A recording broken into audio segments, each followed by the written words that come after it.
Alexander was a visiting fellow at the Slavic Research Center in Sapporo, Japan.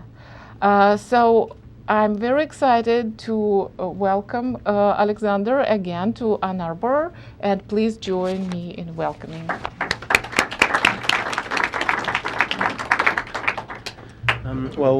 Thank you very much, Professor Mayorova, for that introduction, and thank you also to Professor Mayorova and the Center for Russian East European Studies for inviting me back to Ann Arbor. I'm extremely happy to be here, and I hope I'll be able to make you as happy by the end of this talk. I thought I'd start by giving a little bit of context. I'm currently writing, or trying to write, a book about the Russian conquest of Central Asia in the 19th century. And I thought it might be helpful to explain sort of precisely what I mean by this. At the beginning of the 19th century, Russia's frontier on the steppe ran roughly where that red line is, and I say roughly, advisedly, partly because there was no sort of clear marker as to where the frontier was, and partly because Russia claimed sovereignty over Kazakh groups whose territory extended far to the south of this line. Nevertheless, nobody would have really suggested that Russian territory extended much beyond the fortresses which you can see, the fortresses and towns you can see outlined on this map. In the course of the 19th century, in a series of campaigns, the empire added about approximately 1,500,000 square miles to its territory in this region. The first stage here involved an advance to the Syr Darya in the west and along what would subsequently become the Russo-Chinese frontier in the east, the creation of two lines of fortresses which at that stage did not meet, extending far into the steppe. These two lines were then united in a campaign in 1864-5, which was when General Chernyayev took Tashkent, which is the event in the conquest that I suppose most people are likely to know about, and it's the one that tends to attract most of the attention. But as I hope I'll show, this is, if you like, only one episode in a pretty long-term process. Subsequently, in a series of campaigns in the 1860s and 70s, Russia seized territory from the Emirate of Bukhara and the Khanate of Khiva. In the mid-1870s, they took over what was left of the Khanate of Kokand and the Fergana Valley, which you might just be able to see on the map there as a sort of fertile blob in the midst of the mountains and steppes of Central Asia. And finally, the last phase involved the annexation of Transcaspia and of the Pamir region, what's now Tajikistan, with the last territorial annexations taking place in 1895. So I've set out to try to write a comprehensive history of this process, and like most historians who embark on a project of this kind, I'm doing so because I think the existing historiography is inadequate in one way or another, certainly the existing historiography in English. Mostly what you get in English language literature is a focus on, well, firstly, what's often called the Great Game. The annexation of Central Asia by the Russian military is seen almost purely from the perspective of the defense of India, i.e. from a British perspective, which I personally feel is extremely limiting in all sorts of ways, but most importantly because it suggests that the most important element here is that of geopolitical competition between two great powers, whereas in fact I think we can see now the most important long-term consequence of this was, of course, that Central Asia became Russian and entered into a relationship with Russia which continues to this day, what we could certainly characterize, I think, as a subordinate political and cultural relationship. Then there's the idea of what I call the cotton canard, the notion that Central Asia was annexed to provide, as a result of lobbying by the Russian textile manufacturing interest, who wanted a source of raw cotton in the region and a captive market for manufactured goods. This is basically the Soviet line. It's derived ultimately, in fact, from classic works, economic theories of imperial expansion, notably that of J.A. Hobson, who put this forward as an explanation for the Boer War, and who was an important influence on Lenin's theory of why empires expand. And it coexists with a Soviet narrative of prisojedinение. In other words, this was not a conquest, it was not a завоевание, it was a uniting, a sort of voluntary or semi-voluntary uniting of territories. leading to a sort of long-term relationship of friendship and brotherhood.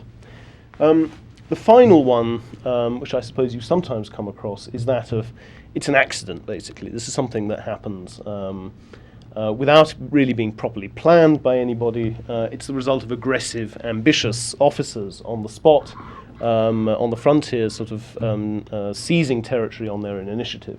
And there's this famous bon mot from the diary of P.A. Valuyev, who was Minister of the Interior, that Tashkent has been taken by General Cherniaev. No one knows why and for what. There is something erotic about everything we do on the far-flung periphery of the empire. And you can see why this gets repeated. It's a lovely line. But Valuyev didn't actually know what he was talking about. He simply, as Minister of the Interior, he didn't sit on the committee which had authorized the capture of Tashkent, but in fact it was something that had been authorized.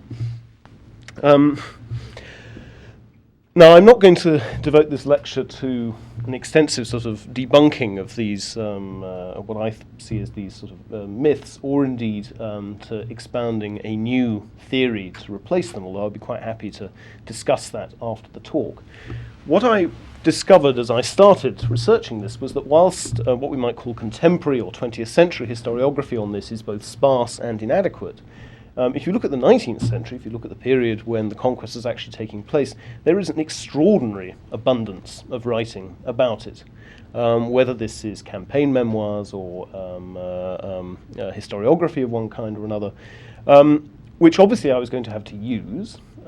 This is not a body that you could ignore. An awful lot of this stuff was written by participants, if you like. It's important source material.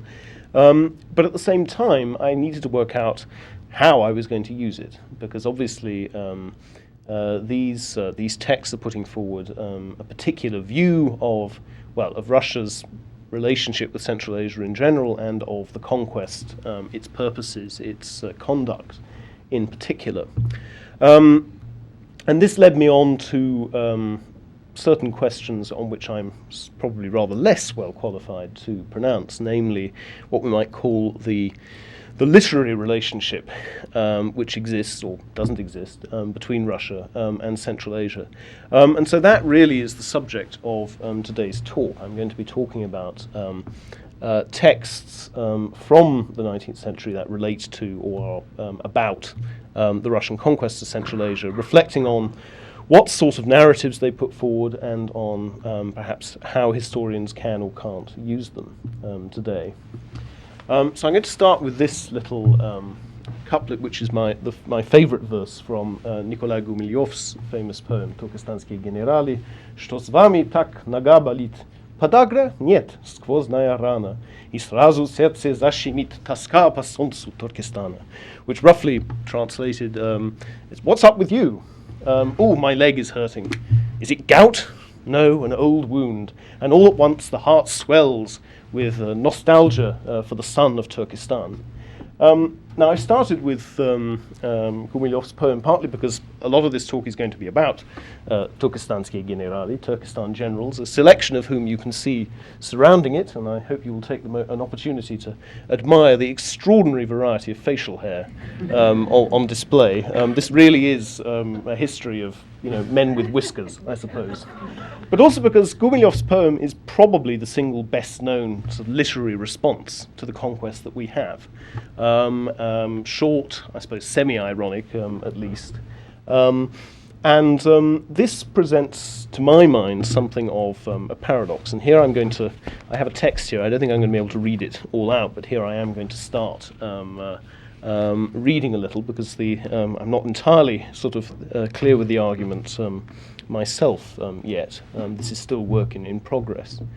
So Russian literature and empire has proved a burgeoning field for scholars over the last 30 years, emerging in parallel with an imperial turn in historiography, which has led to a welcome focus on Tsarist Russia as a multi-ethnic state. However, whilst historical writing on Russian encounters with non-Russian peoples has been fairly evenly spread between the western borderlands, the Caucasus, the Volga-Ural region, Siberia and Central Asia, literary scholarship is inevitably dominated by Russia's intense cultural relationship with the Caucasus, a region that captured the Russian romantic imagination like no other.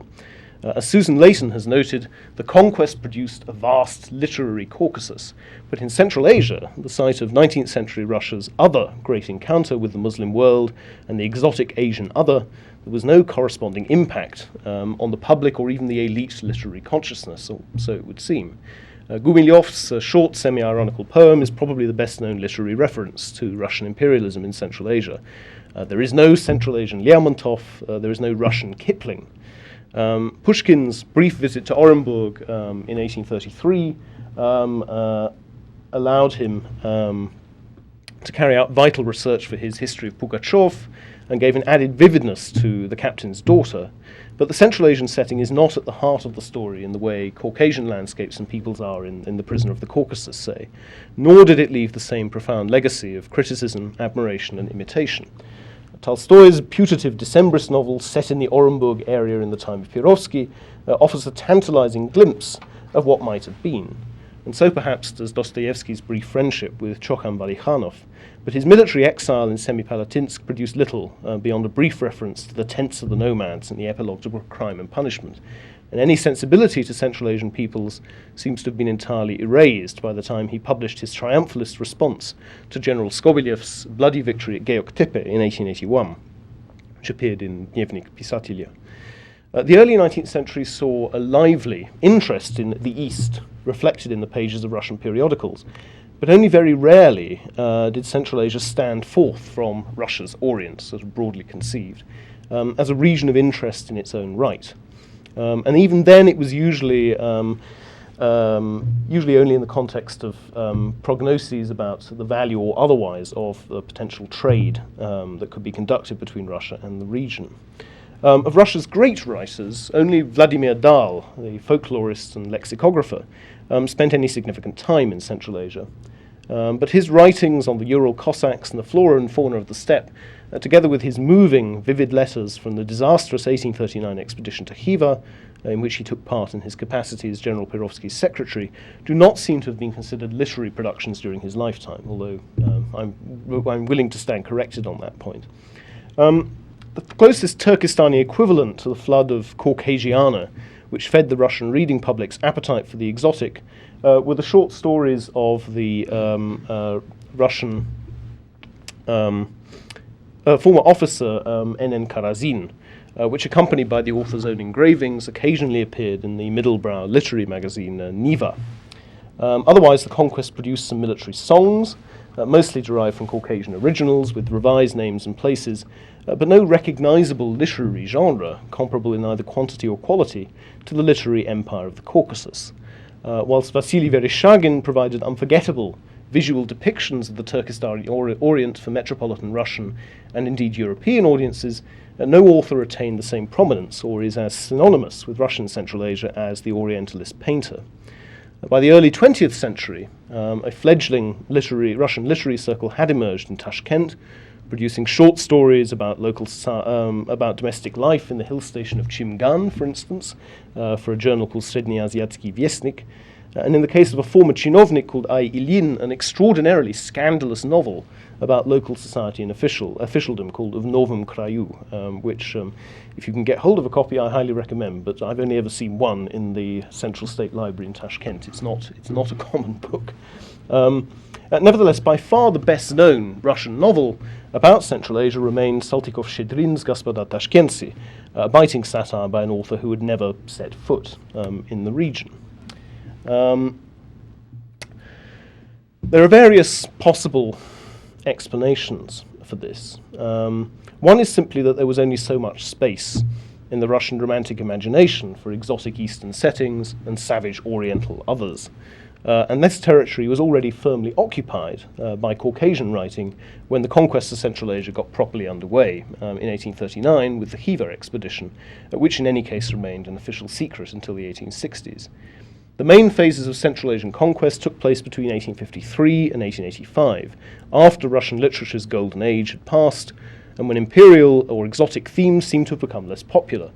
As Layton has noted, between 1863, with the publication of Tolstoy's The Cossacks and the appearance of the same author's Haji Murat in 1910, the Caucasus is also largely absent from the Russian literary canon. Another possible reason is that the flat, dusty landscape of the steppe which presented exceptional difficulties for travellers and was subject to harsh extremes of temperature, was both less inspiring and much more inaccessible than the mountains of the Caucasus, ringed as they were with fashionable spa towns by the 1830s. While Central Asia had its own dramatic mountainous landscapes, the earliest of these to be discovered by the Russians, the Tian Shan, were only brought to public attention by Semyonov's explorations in the 1850s. But perhaps the most compelling answer, in my view anyway, is simply that Russian writing about Central Asia and from Central Asia took different forms, as in fact did most Russian writing about the Caucasus. If you set aside the four literary big beasts, Pushkin, Lermontov, Tolstoy, and Bestuzhev-Marlinsky. As Leighton has noted, early literary texts about the Caucasus often had to play a dual function as informative works, as accounts of the war were heavily censored. But this was not the case with the conquest of Central Asia. For those who were interested, there was no shortage of information, which mostly came in two forms. One was academic Orientalism, most notably the Proceedings of the Turkestan Circles of Lovers of Archaeology, which has recently attracted quite a lot of scholarly attention. And the other, which both outweighed and overlapped with the former, was military. Campaign memoirs, reminiscences, scholarly articles, travelogues, biographies, topographies, manuals of tactics, captivity narratives, official and unofficial histories. And once we accept the centrality of these supposedly dry and factual military texts to the Russian imagining of Central Asia, such as it was, the curious silence in Russian literature about the largest territory acquired by the empire in the 19th century becomes less puzzling. This written dominance of the military reflected the fact that Central Asia remained under military rule until 1917, and that officers dominated Russian settler society. It was also because for the Russians in Central Asia, the most important narrative, one that was as polished, refined, and carefully constructed as any literary text, was the narrative of conquest, the story of how Central Asia became Russian. And this paper seeks to explore how this narrative was created and the important political consequences which its acceptance had for both Central Asian colony and Russian metropole before 1917. The military memoir has attracted little attention from scholars of Russian literature. Despite the unusual prominence of military men in the Russian literary canon, there seems to be an unspoken assumption that to describe Tolstoy's Sevastopol sketches or Lermontov's Hero of Our Time as belonging to a genre of military or campaign literature would be to belittle them. There is also a natural tendency to prefer authors who were sent to war against their will or who became disillusioned and sickened by it to those who celebrated their experiences or approached them in a spirit of military professionalism. This view is understandable, but ultimately both moralizing and restrictive. It was a combination of exile and military service, after all, that led to Lermontov, Bestuzhev-Marlinsky, and Tolstoy ending up in the Caucasus in the first place. The Russian officer corps made up one of the single largest literate groups in the empire, and one whose overall social profile was considerably less aristocratic and less rebellious than that of the great Caucasian military authors. In garrison towns and frontier cities such as Orenburg, Omsk, or Vladikavkaz, there would have been few men other than army officers reading and writing before the 1870s. Whilst they have long been stigmatized as poorly educated, card-playing, drunken duelists, in recent years assessments of their professional and intellectual caliber have been rather more positive. The organs of the military press, notably Ruski Invalid and Voyenny Sportnik, reached a surprisingly wide readership. The latter was established in 1858, and its unofficial section of travel sketches, campaign memoirs, and scientific pieces clearly aimed to compete with the civilian thick journals of the day. With a subscription list of over 5,000 in the 1860s, its circulation was certainly comparable to those. This writing, however, has received almost no scholarly attention, most of it falling into an awkward gap between high culture and folklore or the later popular Kopek genres, which emerged as literacy began to spread. And there are some justifications for this. Much of what they wrote has little value as literature, conventionally understood, although the illustrious examples above should give some pause for thought on this point. And very often the only readers were other officers, meaning we can say little about wider reception and social impact. However, one compelling reason to pay more attention to Russian military memoirs and travelogues and their related genre, military historiography, is because these are usually the earliest and sometimes the only writings we have from the empire's peripheries, its conflict and contact zones with other cultures. In the case of the Caucasus, this is of course well known, although even here the existing scholarship would benefit from a clearer understanding of the wider military milieu, against which to some extent writers such as Lermontov or Bestuzhev-Marlinsky were rebelling. Their literary texts were embedded in and influenced by a broader genre of factual travel and campaign literature.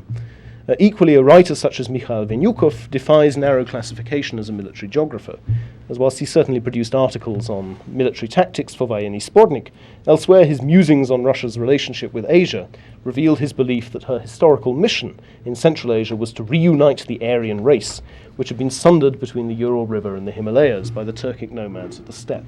And here I'll just run through a few examples of the sort of stuff I'm talking about. These two are some of the earliest, and I know that Professor Mayorova is very familiar with them.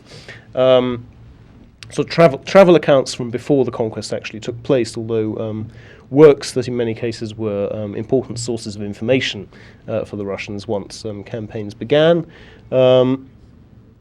These as well. Here we have, there's a map from Semyonov Tianshansky's Travels in the Tian Shan, one of Mikhail Venyukov's many works of topography, I suppose, military geography. A couple of captivity narratives. Severtsov, the one there on the right, was a sort of zoologist who was sent to study the marine life of the Aral Sea and managed to get himself captured and held prisoner in the town of Turkestan just for a month, which frankly I would have thought was a rather small peg to hang an entire book on, but he managed it.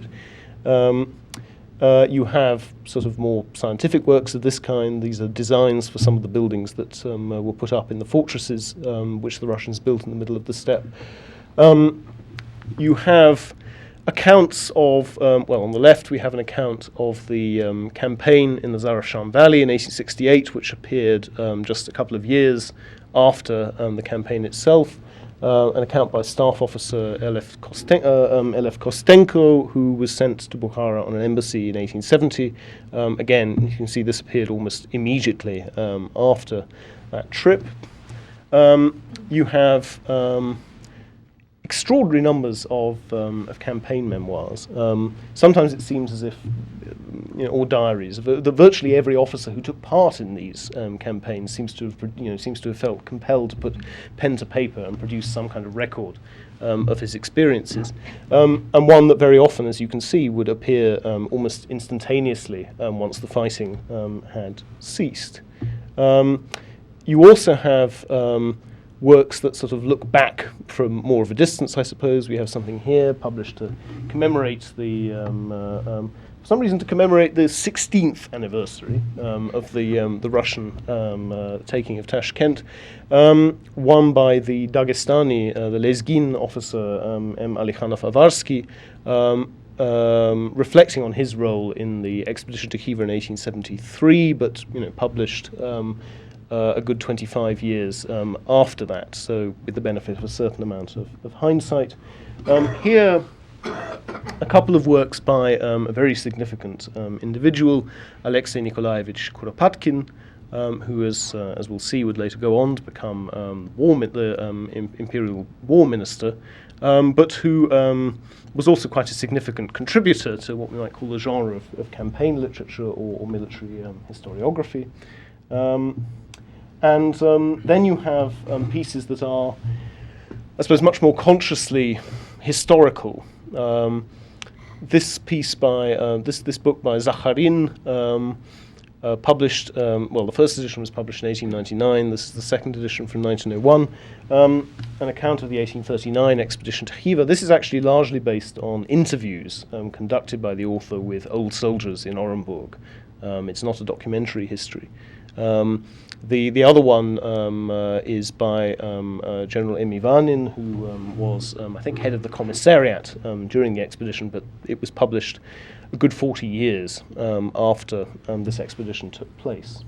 And we have Vereshchagin, who not only painted the most memorable images of the Russian conquest, but also produced memoirs of his own, which are, in fact, disappointingly conventional. Vereshchagin was a sort of powerful anti-war thinker, and was not not shy of criticizing his superiors at the time, but his war memoirs don't actually contain anything particularly surprising. And then, of course, you have the periodical literature, primarily Военный Сборник, as I've been saying, which publishes a colossal number of articles related to this. As I can't remember the precise figures, but there are, I think, in the period between the foundation of the journal in 1858 and the late 1890s, I think there are actually more articles on the conquest of Central Asia than there are on the conquest of the Caucasus. Partly because one of Военный Сборник's roles is to report upon contemporary campaigns, if you like. It was set up with the idea of providing insights into what we might call military science. So that officers could learn from their peers, as it were. So yes, just an example of a few of the things that appeared there. So many, if not most, of the works produced by officers on the conquest had literary and philosophical aspirations. However often they may have fallen short of these. For instance, an article, I should say my bibliography of these materials currently has well over 200 titles. There's another 500 odd articles from the newspaper press in Turkestanski Spornik, this sort of large scrapbook collection of material relating to Central Asia, and I have by no means read through all of it yet, but so I can only give you sort of impressionistic notions of what it contains. But one article, for instance, about a mopping up expedition in the Alai Mountains at the end of the Fergana campaign at the end of 1876 was clearly acutely aware of how the dramatic landscape allowed Caucasian parallels. The crags and valleys are described in lush detail, the local inhabitants become Gortsi, and the fighting is almost incidental to a narrative that concentrates on psychological tension and the glories of nature. And yet this is something that appeared in what is supposedly a sort of scientific military journal. One thing that links nearly all of these narratives, however, is their evident conviction that the events they're describing are not merely didactically useful or personally interesting, but historically significant. Those officers, and there cannot have been more than 400 or 500 of them at any one time, who participated in the Russian conquest of Central Asia, seem to have felt an acute need to record and publish their impressions and experiences. And this partly can be attributed to professional ambition, as it was something every good Milutinite was meant to do for the benefit of military science. However, most of these texts go well beyond this. Their authors created a particular narrative of conquest, heroic, certainly, and contributing to the greater glory of the Tsar and the Empire, but also civilizing, a shouldering of a responsibility for backward Asiatic regions that was shared with other European powers, principally France and Britain, and comparisons with Algeria and India in this literature are very frequent. Above all, what is striking about this is that it was not a retrospective gloss applied to the conquest once it had been completed, but something that was being actively constructed even as the campaigns proceeded. This was true of individual officers, and it was also true of the official historiography of the conquest, conceived, sponsored, and written well before the whole of Central Asia had succumbed to Russian rule. And it's to that which I will now turn my attention. The author of an anonymous article on military history, which appeared in Военный Сборник in 1875, referred to a multitude of authorities, most of them foreign, including George L. Buckle, Henri Guizot, Alexander von Humboldt, Leopold von Ranke, and Lord Macaulay. All of these, he suggested, could offer satisfying models that would allow Russian military historians to navigate their way through the bewildering abundance of source material which he believed awaited the budding military historian.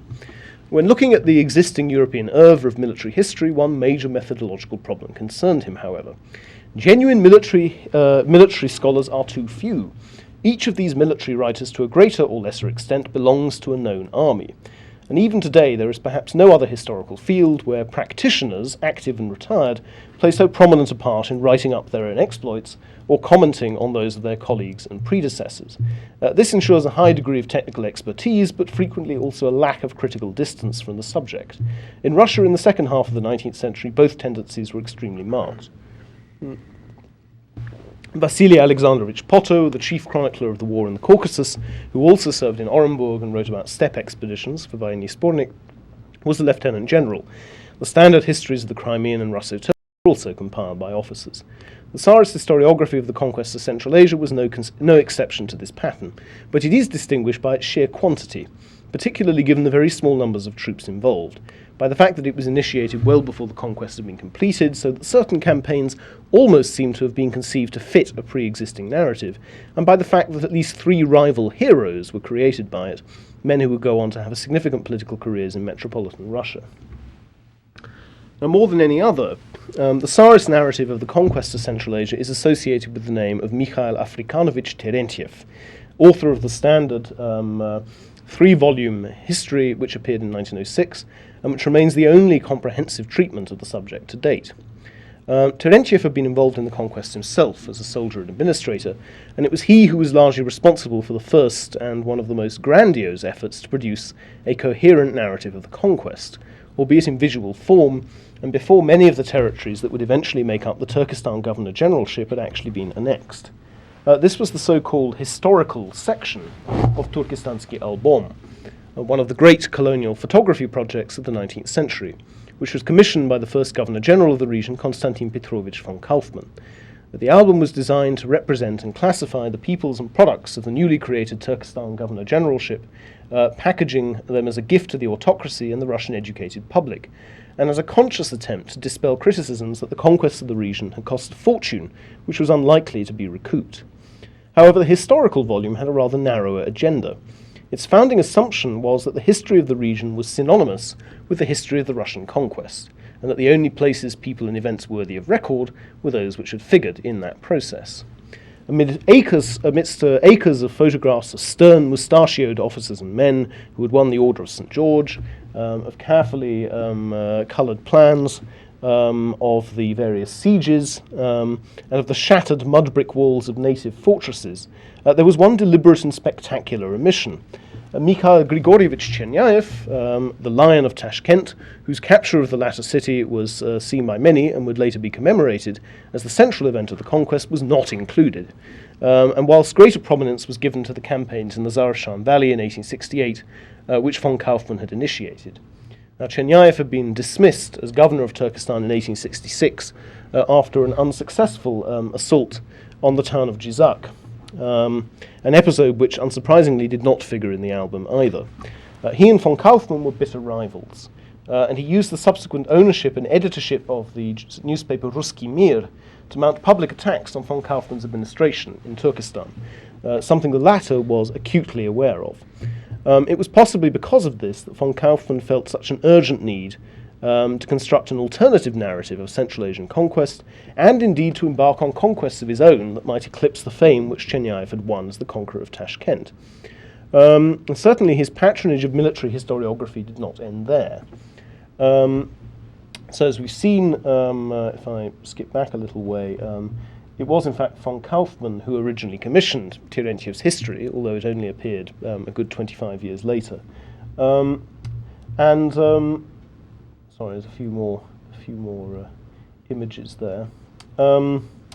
He also was the one who ordered the compilation of Turkestanski Spornik, as I've mentioned, this extraordinary sort of 550-volume scrapbook, whose material, again, I'm still in the process of working through, but the cataloguer of Turkestanski Spornik, Vien Mierzov, identified about 500 articles in here, which he said explicitly related to the conquest of Central Asia, although there's an awful lot of other material in there, which is also relevant to it, and an extraordinarily high proportion, again, composed and written by military men of one kind or another. He also commissioned an official history of the one campaign to which he could claim an absolutely sort of exclusive responsibility, which was the expedition to Khiva in 1873. Now, this was weighted with symbolic significance. Notoriously, Khiva was where Prince Biekovich Cherkassky and his mission had been massacred in the early 18th century. It was Khiva which Perovsky had failed to reach with his punitive expedition in 1839-40, and which for at least 200 years had cocked a snook at Russian pretensions to sovereignty over the steppe. Desperate last-minute attempts by the Khivans to reach a negotiated settlement were, through the agency of an Ishan, that is a Sufi religious leader, were ignored.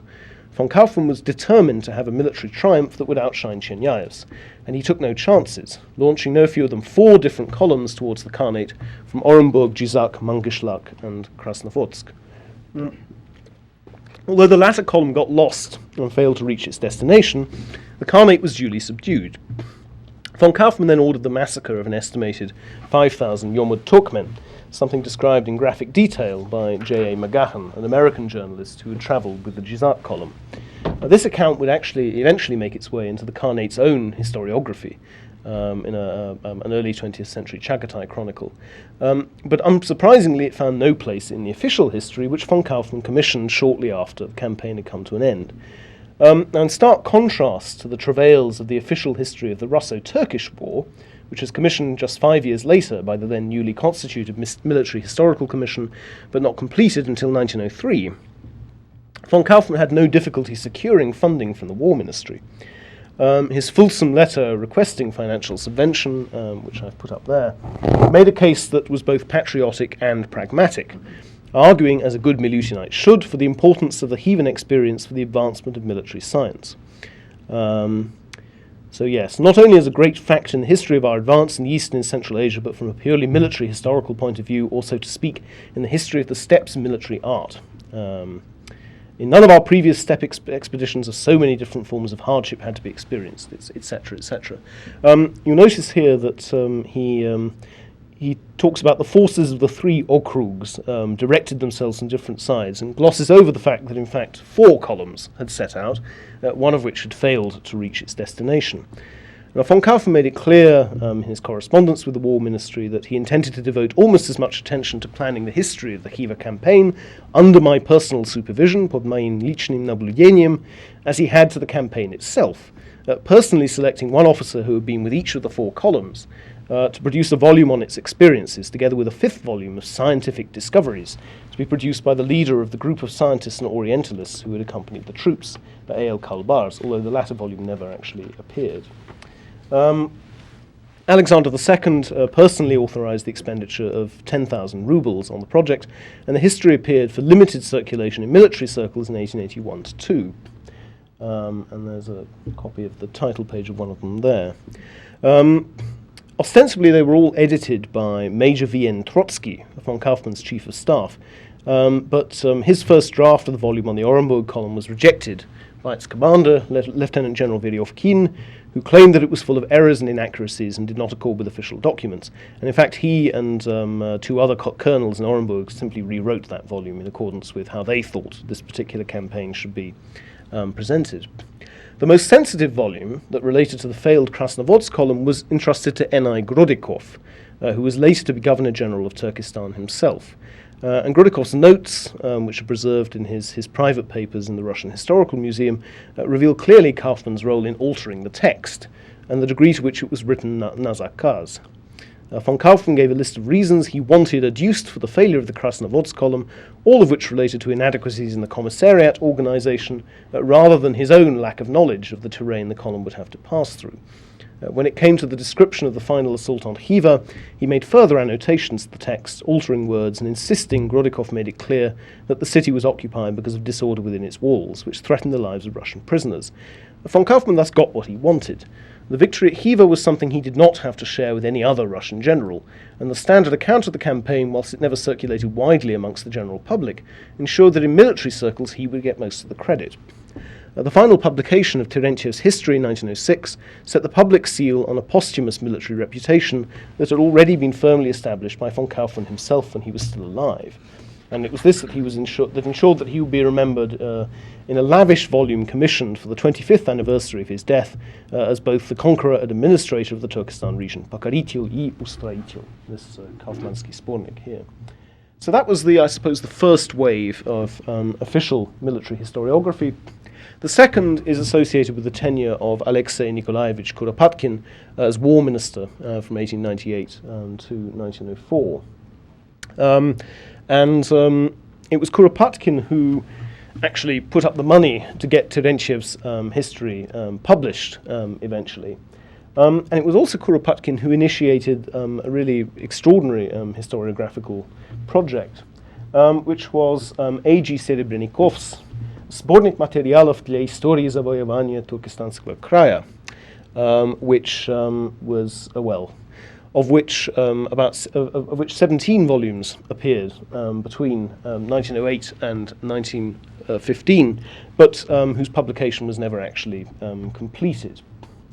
Now, Serebrennikov was a colonel of engineers who seems to have been chosen for this job because he had published a series of articles about the Kokand campaign of 1875-6 in Vojenny Sbornik, a campaign in which Kuropatkin himself had figured rather prominently. And I won't go into there's actually an enormous amount of documentation connected with the creation of this Sbornik, partly because Serebrennikov seems to have decided very early on that he much preferred the job of historian to that of colonel of engineers, so he did everything he could to sort of string it out for as long as possible. So although it was actually meant to be completed and published in 1903, he wrote at that stage that, in fact, he had sort of barely begun copying out materials, that the amount was constantly increasing, and so on and so forth. So, to cut a long story short, he published a series of volumes on the period 1864 to 1865 in 1915, sort of ahead of schedule, so that they would coincide with the anniversary of General Chernyav's seizure of Tashkent, but a substantial number of volumes, all of those for between 1853 and 1864, and all of those between 1865 and 1876 were never published. They're still sitting in unpublished form in Serebrennikov's fond in the Tashkent archives, where unfortunately I haven't been able to work. Now these volumes they're very useful to the historian. They publish an enormous amount of original material, which in some cases is actually very hard to track down in the archives now. For instance, original documents relating to the 1839 Khiva expedition. And Serebrennikov, I think it's fair to say he didn't have any sort of profound ideological bias in putting things together. He included documents relating to a great many episodes that were actually rather embarrassing. For instance, he doesn't gloss over Chernyav's initial unsuccessful assault on Tashkent in 1864 or his defeat at Chizak in 1866. He reproduces the often very intemperate language which Russian commanders used to abuse each other. But of course, like any Sbornik Dokumentov, Serebrennikov, he didn't falsify documents. I've been able to compare his published versions with a lot of the originals, and they tally exactly. But he left out a lot of stuff that he just didn't think was important, most notably relating to logistics. So this collection, had it appeared, would have run, I think, in total to about 35 volumes of documents relating to this campaign. So I'm running out of time here, and I'm going to have to skip to more or less to the end of my talk, when I'll try to say a little bit about reception, I suppose, of these texts, of what we can say about how they're read, what sorts of impacts they have. I've included this little quotation from Alexis de Tocqueville because I think it speaks very appositely to the phenomenon that we can see in 19th century Russia, when he writes that Africa is the only place one hears the clash of arms today. All eyes are drawn to it, reputations are made there, often very cheaply. And he foresees a possible day when France will come to be ruled by generals of the African army, and worries about the sort of despotic practices they might bring back from there. Now, de Tocqueville's fears came close to realization in 1848 when Cavaignac used the pacification techniques he had developed over 16 years' service in Algeria to suppress the June insurrection in Paris. And the spectre of military leadership appeared again in the 1880s with the emergence of General Boulanger as a political figure, although he had seen colonial service in Cochin China rather than North Africa. Now, if Africa was the field where military reputations were most easily won in 1840s France, Central Asia was the equivalent for Russia from the 1860s to 1890s. The conquest of Central Asia was the Russian army's one unequivocally successful campaign of the post-Crimea period. The Caucasus War contained many heroic episodes and was ultimately successful, but there were also numerous humiliating reverses at the hands of supposedly savage mountaineers, and the human cost was very high. Victory in the Russo-Turkish War of 1878 also came with many casualties, and any triumphalism was wiped out by the bitterness of diplomatic defeat at the Congress of Berlin afterwards, where most of Serebrenikov's gains were lost at the negotiating table. And by contrast, as Serebrennikov put it in a quotation I think I've already put up there, the conquest of Central Asia offered a shining example of how, with negligible resources, it is possible to attain great results. Small forces of no more than 3,000 to 4,000 men had defeated armies of savage tribesmen 10 times the size. 1,500,000 square miles of territory had been added to the Tsar's domains in the space of 40 years. The British in India had been kept on their toes, the historical humiliation of the Tatar yoke had been avenged, and prayers were now said for the White Tsar in the mosques of fanatical Tashkent and Samarkand. What this narrative, and this really is the narrative that keeps coming up over and over again in nearly all the writing on this subject, what it helped to disguise, of course, was that in purely military terms, these victories had mostly been very one-sided. While Central Asia was hardly the unequivocal economic and strategic asset its conquerors made it out to be. In Russia, these heroic narratives of imperial conquest reached a much narrower audience than in France, but their significance nevertheless also went beyond the merely textual. One clear indication of this is the very presence of A.N. Kuropatkin at the War Ministry from 1898. Kuropatkin came from really quite a humble background. His father, I think, was simply a staff captain, and his elevation to this position from the Pope, he had been governor of Transcaspia before this, is attributable almost entirely to the reputation which he had earned fighting in Central Asia alongside General Skobeliev. The other two figures, of course, who became important generals who became important public figures were Mikhail Dmitrievich Skobeliev and Cherняев himself. So we're back to our Turkestansky generali as well. I'm going to wrap up here quickly and skip through these final slides. Simply to say that Cherняев, as some of you may know, became a sort of pan-Slavic champion. He went off to serve as commander of the Serbian forces in 1875-6 against the imperial will. For a while, he was the great white hope of, I suppose, the Russian nationalist tendency. Before that crown passed to Mikhail Dmitrievich Skobeliev. Cherняev's reputation, in fact, as a soldier and his role in the conquest of Central Asia really reached its apotheosis after his death. He died in 1898.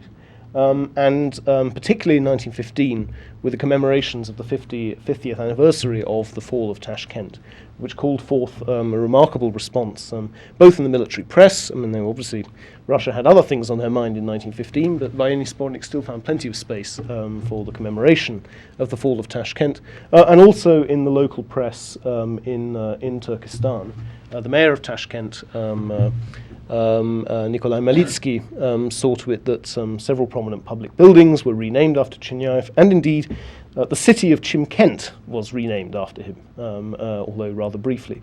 And to this day, in fact, the village that marks the border crossing between Uzbekistan and Kazakhstan is called Cherняevka, which something which somehow escaped the renamers in the Soviet period. About Skobeliev, I won't say a great deal. He's perhaps the best known of these figures. And he's often compared to General Boulanger, and there were persistent rumors that he might be about to lead a sort of right-wing coup against the Russian monarchy before his untimely death in 1882 in the arms of, apparently in the arms of a prostitute in a Moscow hotel. The Skobeliev legend is still alive and well. It's staggering how many biographies of him seem to have appeared in Russia since the early 1990s. He's figured prominently in two Boris Akunin novels as well, sort of thinly disguised as Sobolev. And again, this is a reputation built upon Central Asian warfare. This is the statue of him that was put up after his death in central Moscow. Now, Kuropatkin's fall at the end of the Russo-Japanese War was, to some extent, what people said was that his experience of colonial warfare meant that he was not properly equipped to fight an industrialized enemy. The reputation of the Turkestanski generali certainly declined after that point. But it never disappeared entirely. And one intriguing indication of this, which I have not yet had the chance to read all the way through because it's extremely long and punishingly boring, is an article which was really the main feature that ran in Военный Сборник from the end of 1915 right up until the last issue in January, February 1917. Боевые фронты государств и управление ими на примере нашего среднеазиатского боевого фронта. So even at this stage, Russian military scientists seem to have thought that looking back to the Central Asian experience and to the story of the conquest was one of the best ways of working out how to manage the front against the German army in the West. So I think I will draw things to a close there. I've overrun slightly, and I'll be very happy to take questions.